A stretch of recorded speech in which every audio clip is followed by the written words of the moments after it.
भगवान की मूर्ति खंडित होते ही करें ये उपाय, नहीं तो बनेंगे आप भी पाप के भोगी।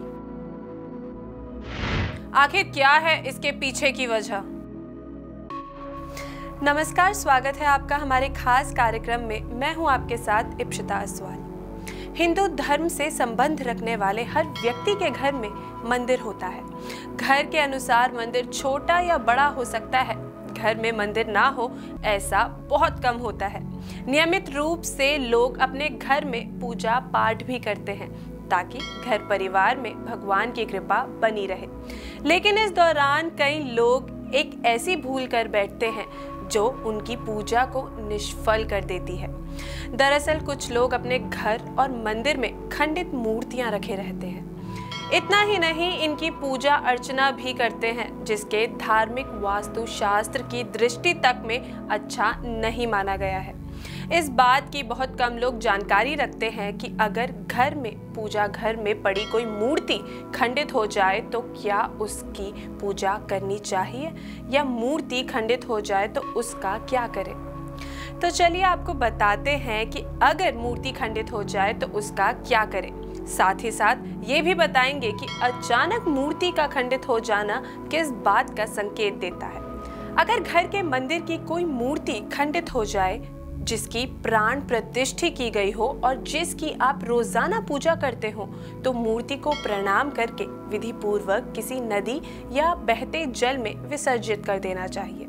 अगर खंडित मूर्ति को किसी तालाब या नदी में विसर्जित करना आपके लिए संभव नहीं है तो उस खंडित मूर्ति को किसी गुरु या मंदिर के पंडित को सौंप दें। लेकिन खंडित हुई मूर्ति का पूरी श्रद्धा और आदर के साथ विसर्जन करना चाहिए, ना कि किसी चौराहे पर या पेड़ के नीचे लावारिस रख देना चाहिए। जैसे हम कई बार सड़क के किनारे या फिर किसी वृक्ष के नीचे भगवान की फटी हुई तस्वीरें या कोई टूटी हुई मूर्ति देखते हैं। उन्हें देखने के बाद बेहद दुख होता है और मन में सवाल उठता है कि कैसे कोई भगवान की इन मूर्तियों का अपमान कर सकता है। तो ऐसे में आप भी भूल कर ये गलती ना करें। अगर भगवान की तस्वीर किसी फोटो फ्रेम में लगी हुई है और वो टूट जाए तो आप उस फोटो को फाड़ कर फेंके नहीं, बल्कि उसको फ्रेम और कांच से अलग करके फोटो को विसर्जित कर दें। अगर आप भगवान की फटी हुई फोटो को हटाते नहीं हैं तो इसका आपके घर के सदस्यों पर बुरा प्रभाव पड़ता है। यदि आपके घर की मूर्ति अपने आप ही खंडित हो जाती है तो आप इससे घबराएं नहीं। ज्योतिष शास्त्र के अनुसार मूर्ति का अपने आप खंडित होना अशुभ नहीं होता है, बल्कि ये इस बात का संकेत है कि आपके परिवार पर आने वाली कोई बड़ा संकट भगवान ने अपने ऊपर ले लिया है। जी हाँ, मूर्ति का खुद खंडित होना इस बात का इशारा करता है कि कोई आपदा आपके ऊपर आने वाली थी और वो अब टल चुकी है। ऐसा माना जाता है कि खंडित मूर्तियां घर की अनहोनी घटना को अपने भीतर समाहित कर लेती हैं, जिससे होने वाले अनिष्ट का फल कम हो जाता है। तो वहीं जिन लोगों के घर के मंदिर में सदियों से चली आ रही प्राचीन और बहुत पुरानी मूर्तियां हैं, जिनकी आप आज भी पूजा करते हैं, तो ये मूर्तियां अन्य संकेत देती हैं।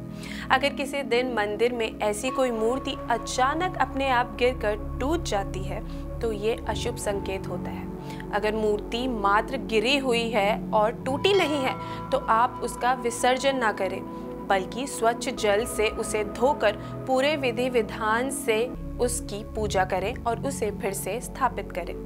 शास्त्रों के अनुसार पूजा करते समय पूरा ध्यान आपका भगवान की पूजा में होना चाहिए। ऐसा माना जाता है कि अगर आप पूजा स्थान में कोई खंडित मूर्ति रखते हैं तो ये आपके पूजा में मन लगाने में बाधा पैदा करती है। अगर आप किसी खंडित मूर्ति या तस्वीर की पूजा करते हैं तो ये आपके लिए अशुभ संकेत ला सकती है। खंडित मूर्ति की पूजा करते समय व्यक्ति का मन विचलित होने लगता है और जिस कारण अशांत प्रार्थना का कोई सकारात्मक परिणाम नहीं होता है। उम्मीद करती हूँ मंदिर के बारे में ये जानकारी आपको पसंद आई होगी। फिलहाल के लिए इस कार्यक्रम में इतना ही। आपसे फिर मुलाकात होगी अगली वीडियो में। तब तक के लिए नमस्कार।